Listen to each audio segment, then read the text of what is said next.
Hey everybody, it's Onslaught here and welcome back to another Disney Sorcerer's Arena video. I want to apologize for being away. I had family coming into town. I had a birthday celebration of my own I had to get to. A lot of things going on in my life.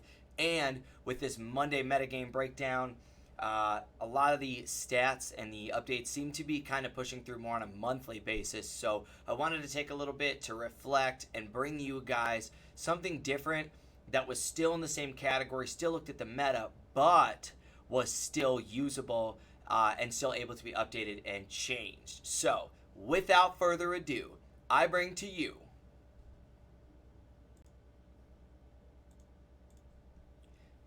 the Monday metagame breakdown.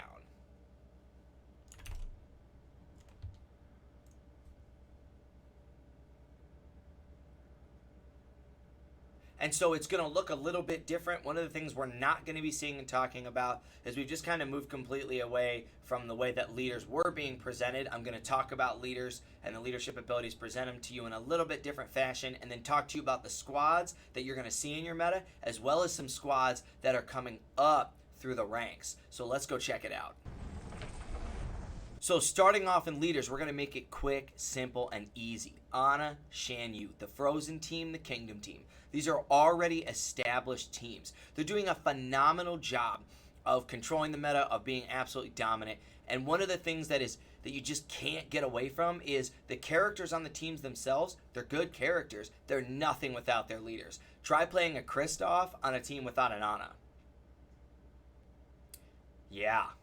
It hurts. You can throw Kristoff on one of your teams. If you're trying to go through, I think it's Tower 5, the Kingdom and Downtown Tower. Yeah, sure. You can throw Kristoff in there, but he's never going to take a turn. One of Kristoff's biggest power play moves is the ability to taunt very early on and pull all of the damage away from your ADCs. He can't do that unless Anna's leadership passive is giving him a passive. Boy, that's weird. And you might not have thought about that if you hadn't been playing any of the characters outside of who they were. Sven deals a ton of damage and he's a great monster character, but he needs Kristoff to be just as effective for all that damage, and Kristoff needs Anna, so we need Anna.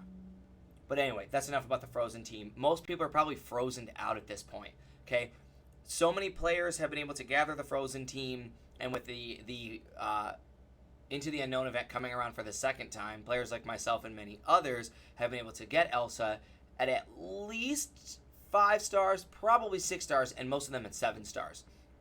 You might have been saving up for the gear. You're going to see a lot more Gear 6 and Gear 7 Frozen teams. You're just going to see a lot more full squad Frozen teams, and you're now going to start to see players being able to manipulate that Frozen team a little bit more, but we're going to talk about that in a second.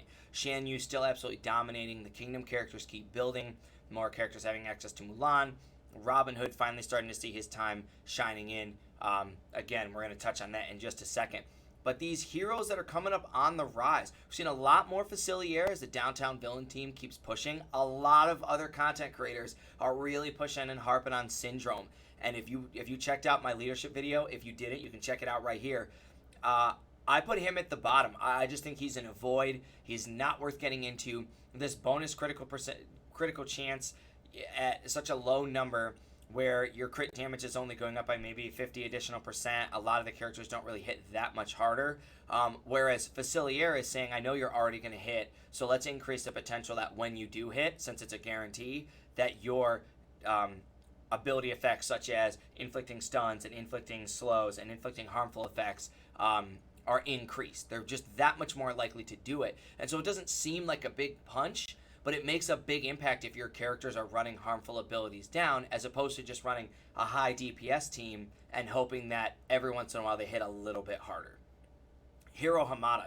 This is not news to anybody else. From the moment Hiro Hamada was spoiled, we were like, this guy's going to be nuts. He didn't have a tech team that went with him, and so he got harped on a little bit, but it didn't take us much longer than a month to realize, holy smokes, this guy needs a nerf. The shields that he's able to apply to his team turn into borderline second health bars. He's got the ability to say, no, you take a turn right now, allowing you to just crazy manipulate your turn order. And he's already going pretty high. So when you have Hiro Hamada on your team, he gives you the ability to just kind of go, well, against this team, I want this character to go first. Oh, I'm playing against This other team, well, I'm going to have this character go first. And so your sequencing orders are able to change. You have a lot more fluidity in your team. And if you have more choices and your team's more fluid, then your team's just better. They're more dynamic. They're more diverse. And then Maui. We got the Moana event finally, and even though you're probably not going to see him yet unless you've really wailed out hard, players in the bottom tiers like around me and definitely below, where I am, and even a little bit above it, you're just not going to see Maui for a little bit. You probably didn't get Moana or get Moana at a high enough star rating to be able to unlock Maui, and even if you did unlock Maui, if you didn't wail out, you didn't unlock Maui at an area where you're going to be using him, especially if you've moved up in the Sorceress Tournament or you've moved up in the PvP arena. You're just not going to be wasting your time with a character that is only a few stars. But that being said, his big power comes from the fact that I've seen videos of people using his leadership ability when he is only at 2 or 3 stars and they have him at Gear 5 or Gear 6, and it really packs a punch and it's really doing a number on other teams. So these are some leaders to keep in mind, and if you already have Shan Yu and you already have Anna, these are some characters that I would start to work on because they're going to continue to get more. We know Hiro Hamada is going to get more characters released with him, and there's been a lot of characters released in this Oceanic push, and so Maui is definitely here to stay, because if Anna can be here and Anna only has 4 other characters that go with her, and you're really only using 3 of those characters, Maui, Hiro Hamada, and Facilier got way more than that, and they're definitely going to be sticking around. So, on to top squads. This is kind of how I wanted to break it down now, is we're going to look at the squads themselves, instead of looking at numbers generated, because the previous metagame looked at a sheer volume. These were the most likely teams to play against, but it didn't really show you where they stacked up anywhere else. So these are the teams that are running up towards the top. It's this page and the following page. And so we're going to kind of go over those teams, talk about some of the players you could put in those squads. I'll identify kind of my pick, and then we'll also look at things to think about in the future. And the reason that I want to do this is because I'm working on, in the next couple weeks, I'm going to be releasing a series of videos breaking down each of these teams and talking about sequencing in turn order, okay? And the Frozen one is already out. So you can go ahead right here and click this and check out the Frozen one if you want to get an idea for what that is. But we're going to be continuing that series because as a player getting into Club Conquests and getting into all these different tournaments and looking at counters, we need that information. What characters counter other characters? And sometimes your team itself will just pile on top of the other team, but not if you don't sequence correctly. And when you look at Kingdom teams that are like guaranteed to go first in most situations, it becomes that much more important to not be lazy with your ability selection, your character selection, and your character placement. And also then know when your 2800 power team can punch up and beat a 3300 power team just because you understand the sequencing. But again, that's in the future. So the Frozen team, you got your staple 4. Anna's the leader, Elsa, Kristoff, and Sven. All these characters are going to do great, and we talked about them. Kristoff and Sven go together, borderline hand-in-hand package. Kristoff needs Anna, so you're guaranteed to need those 3. Olaf is kind of there as an alternate if you want to just have the flavor of going full Frozen. Maybe you want to play against some teams where you need a little bit more charm. You're not running into too many people who are purging effects off of your character, so if they're not purging, you can put tactics on Sven, you can put tactics on Kristoff, you can boost the amount of times, like Kristoff can go from 3 to 4 ton, it gets his defense up again, things like that. A lot of alternates that we've been seeing like Dash, Emperor Zurg, Big Bad Wolf, Shan Yu, Jack Sparrow. We've been seeing lots of characters that deal damage, whereas I personally don't agree with this choice because you already have Elsa and Sven that are dealing a ton of damage, and Kristoff's your only tank. So if you lose Kristoff, and there are teams that can take Kristoff down very early, the rest of your team's going to get melted, and I mean melted. These characters die really fast. And so having another support character, such as my pick, Hiro Hamada, to have on your team that increase your team's viability, give you a little bit more selection to move things around. Like if the Kingdom team goes first and lands a stun on Kristoff, then Kristoff's just out of the running. And now you can't get that very crucial taunt that you need. Or for instance, if you do manage to get the taunt on Kristoff and then Iago comes in and steals it and puts it somewhere else, you're going to need a way for you to get Kristoff back up early in your lineup so that he can get another taunt or he can start cycling through his abilities to make his taunt come up again. Okay, going down to the Kingdom team. Shan Yu lead, we talked about it. The big staples that we've seen, and this is up for debate. This is the big up for debate. There's a lot of characters that are in here. You're going to notice Genie's not even on this list for me. I have watched people walk away from it. I have seen more teams that are kind of playing around, and we as a community didn't listen when it was you guys are sleeping on Robin Hood and you're sleeping on Mulan.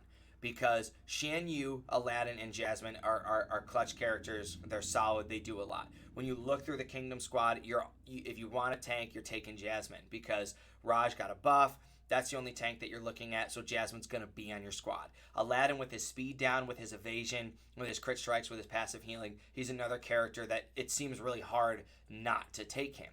You look at Sorcerer's Apprentice Mickey. I know I have him in that first alternate slot. He'd been a staple. He did lots of things, inflicting speed down, removing turn meter, having tons of critical strikes, lots of massive damage, assisting here and there. And so he fit really well too. Genie had the ability to purge other characters, had the ability to silence some characters, gave some passives, and saved characters when they were going to die. All of that's good and still worth having in sort of that tool bag for counters that we'll address in those future videos. But if you haven't looked through Mulan's kit, you need to look through Mulan's kit. Mulan has the ability, let me see if I can find it. She has the ability to remove turn meter, silence, put offense down, and stun across 3 different abilities. So Mulan's not like an all-in-one where, I run up, I do this cool attack, and I bash you a couple times, and then if I didn't stun or didn't inflict slow or didn't do whatever, oh gosh, I just got to wait for that to come back up. No. Her basic attack has a chance to remove turn meter. 30% of your opponent's turn meter. She has the ability to give herself tactics, the ability to gain evasion stacks as a passive if somebody critically strikes her. And we have Kristoff throws around crit strikes, Robin Hood's going around throwing around crit strikes, Emperor Zurg can crit, Demona can crit, dash crits. So many of these characters that are even just on this patches, they crit strike. And if you're crit striking Mulan has the ability to say, hold up a second, I'm not about to die just yet, and gain evasion stacks. And that's super powerful, and it's a key member to have on your team. And I think we're going to start to see Mulan pushing up over the top of already established characters. Why haven't we already seen this happening? Because there just aren't as many characters that can get her at 7 stars. Aladdin, Jasmine, Shan Yu, Mickey, Genie, they're all farmable. The first 4 are very easily farmable in the early game. You start with them. I mean, these are all things that just make it so hard not to say this is the Kingdom team. But the game is growing. The game is evolving. This metagame has been, the game's been out since March. We're looking at, I believe it's our 5th month going into our 6th month. March, April, May, June, July, August. So 6th month going into the 7th month. Beta's put it out for even longer. Sorry, I'm terrible at math. So we're starting to see more characters, more players having access to them, and we're starting to see a big shift in Kingdom teams. But because of this, we're also just starting to see more Kingdom teams at the top of the meta. So finding ways to counter the Kingdom team is super, super important. But moving on. Downtown villain teams. You notice that you're going to have 2 leaders on this team. You have Facilier and you have Syndrome. I already told you guys how I feel about this. I'm going with Facilier. Now, when you just pull up that panel, there's lots of choices. Some of them make a ton of sense, and some of them just seem kind of ridiculous. But you do have a lot of options. Dr. Facilier, Demona, Jangles, Zurg, and Syndrome. These are the 5 characters that are the most commonly used. Why is this? Because they've been around the longest. It's the easiest for people to have them. Randall Boggs is a lot higher up in the campaign, and Chunk just recently getting released with the new Disney villains sort of deal. So if I had to pick a set of 5, I would be running Facilier, I'd be running Demona and Zurg, and then I would put Boggs and Chunk in place of Syndrome and Jangles. Mainly because Chunk likes moving around and adding on harmful effects to your opponent and removing helpful effects from your opponent. And with Randall Boggs' ability to stay stealth and to kind of to move around in the back lines there and target the things that he needs to target, Demona with her things down, like you just get more characters that are applying harmful effects that have the ability to continue to do that, and Chunk just can continually gain taunt and shield himself and restore his health in that. Whereas Jangles does a great job of applying harmful effects and blinds and stuns, so it's not like Jangles is the worst option or is an inferior option. They're just 2 completely different ways to play and to attack your opponents. I like Chunk's package more, that doesn't mean it's better. And so whatever you find yourself up against is there. I think a lot of popularity with the downtown villains is as more players have been able to gain access to them, especially with Facilier and Zerg. Players are starting to be happier with it, and they do have a lot of versatility in their ability to counter other teams that you're going to come up against, and that's just kind of fun to have a sort of big tool bag that you can mix and match characters on that all fall under one leadership ability.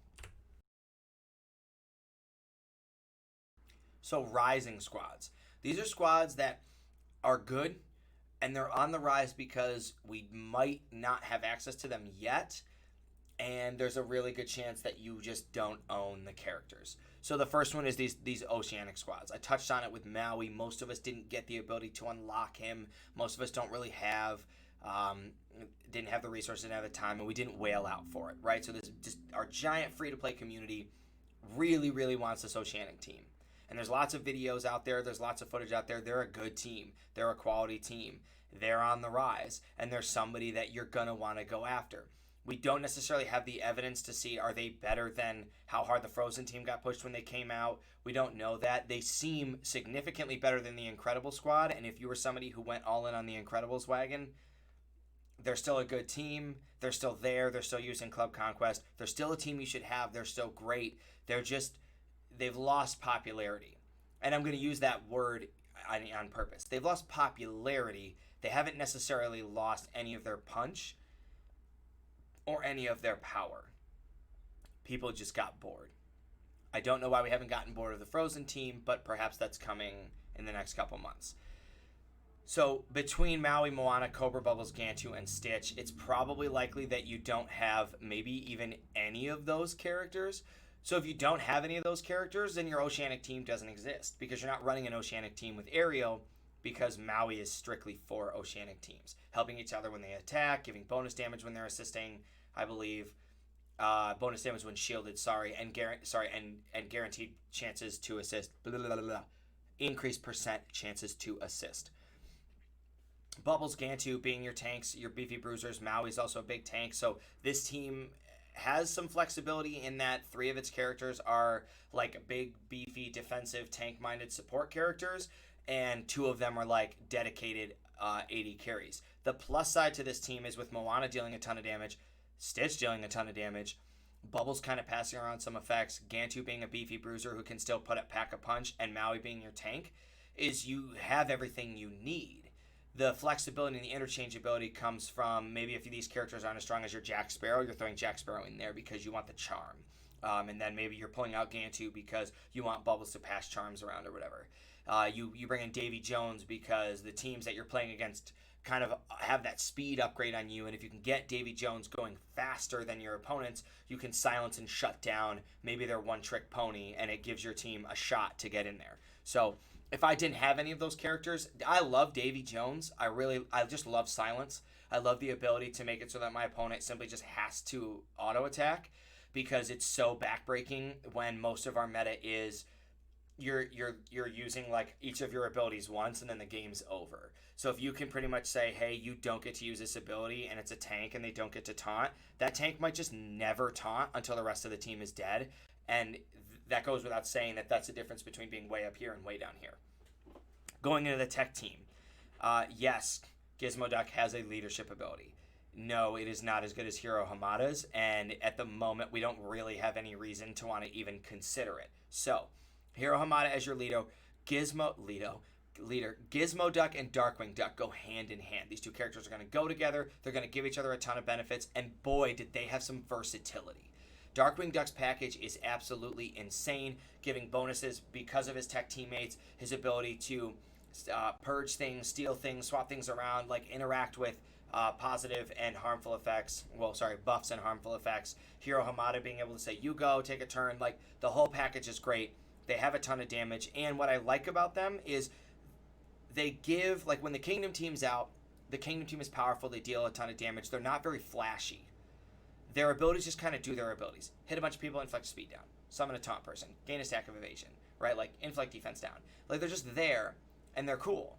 But the tech team has so many cool abilities that it's literally living up to its name of tech. It's flashy, it's shiny, it's got a bunch of lights, it's got a bunch of buttons. It's cool. I hit a bunch of people, I flank, I gain additional stacks of damage over here, I can move a turn meter, I scan this person. And so it just feels techy. It feels sweet, and it's got a lot of cool flavor to it, and it packs a punch. If you remove Demona and you throw in Sergeant Calhoun's package at first glance is not flashy. It's not wowing. But when you look at her ability to bonus assist at a very high percentage for tech teammates, plus stacking on an additional passive type of damage and her basic attacks just doing, she's a very strong DPS. And she has the ability to just kind of sit there and not do anything other than just kind of wham, wham, wham. I mean, she's like Jim Raynor for anybody who played Heroes of the Storm. She's just kind of there. She's like Ashe, and it's a baby for first range carry. I just whack, whack, whack, whack, whack. And I just start shredding and tearing teams down. You can give people a ton of backing up support. One of the things that this team sort of doesn't have at the moment is it doesn't have a lot of beef. Hero Hamada's there to just stuff a bunch of shields on there, and Korra's giving us the evasion, and that's where their like pseudo beef comes from. None of their characters are particularly large aside from Gizmo Duck, so nobody's like hanging around in a fight once all the effects go down. If your barriers go up, you guys look like what these people look like in their shows and cartoons if they were just standing out in the middle of the street. Calhoun wants to be behind cover. Darkwing Duck wants to be sneaking in the shadows, right? Korra's like, I'm going to zap you, I'm going to back away, right? And ride my bike around. None of these people are like, I'm just going to stand my ground and just eat it.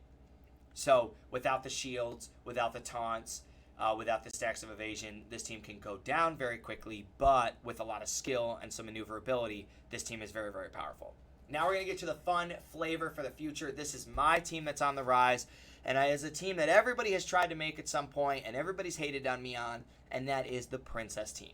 Okay? And the reason I'm going hard on the Princess team is because with the additions of Mulan and Moana, we're going to be able to do something. We're going to have damage. We're going to have the ability to silence, shut down, stun, taunt. We're going to have it. And Pocahontas' leadership ability is great. I stacked it at 4. Nobody agrees with me, and that's fine. You don't have to agree. It's my super hot take for this game. But in a year when it happens, I'm going to link this video again, and I'm just going to put my hands up and go, I told you so. Pocahontas' leadership ability is great. That's why she's over there in my pick column. Okay? Because she makes the team. If you're running Ariel as your leader, stop playing the Princess team. It's not worth it. Additional health, your team doesn't care. They're getting crushed anyway. You need somebody who makes each of your characters who's kind of mediocre a little bit above mediocre. Is this an A team? No. Is it an S team? No. This is probably a B team, right? And that's fine, because that's really all I'm expecting it to be. It's another team to put in your pocket. It's another team to pull out in Club Conquest. It's another team that just kind of has some versatility and has some fun to it, and it gives you some flavor. Okay? So one of the biggest takeaways that I hope you get out of this video is that these teams are so important because we don't have any kind of format within the game where you are benefited from having multiple teams outside of Club Conquest. You look at other games, right? I'm thinking about Star Wars Galaxy of Heroes. We have this grand arena, right? We have territory battles. We have these PvE and PvP environments where you are directly benefited by having multiple teams. And right now, we only need a team that's just better than every other team, and the meta is entirely shaped upon this pyramid. I want to be up at the top. But other games sort of don't really, they kind of have like different little pyramids with like some kind of hybrid Venn diagrams in the middle, because there are teams that counter other teams. And we know that the Frozen team's great until it's like, oh, your opponent's running Frozen, you just run these 5 characters and you just trash them, right? And so it just becomes setting up the right teams and setting up the right characters, and we start to get that sort of more skill-based intensive thing. So it's important to follow these teams and have these teams, because that content has to be coming soon. There's no way this game is going to continue inevitably without having some form of mass PvE content. We know the Stitch Tower was not it. Okay? So with this metagame breakdown, with these videos, keep that in mind as we continue to move forward. Okay? I hope that this information was valuable to you. I hope that you enjoyed it, you like it. If you did and you want to see it, I know I've been doing videos every Monday, Wednesday, and Saturday. I'm going to continue to try to do that, but we're probably going to be looking at one video between Monday and Wednesday, and then a weekend video until there's a little bit more content in this game, or until I can kind of settle in. I got a lot of stuff going on and being kind of crazy. So I do apologize for that. But if that sounds like something you want, go ahead and ring that bell for me. Hit that subscribe button. Go ahead and check out some of these other videos that we got for you, these nice videos. That's going to do it for me here at Under the Radar Gaming. Ta-ta for now.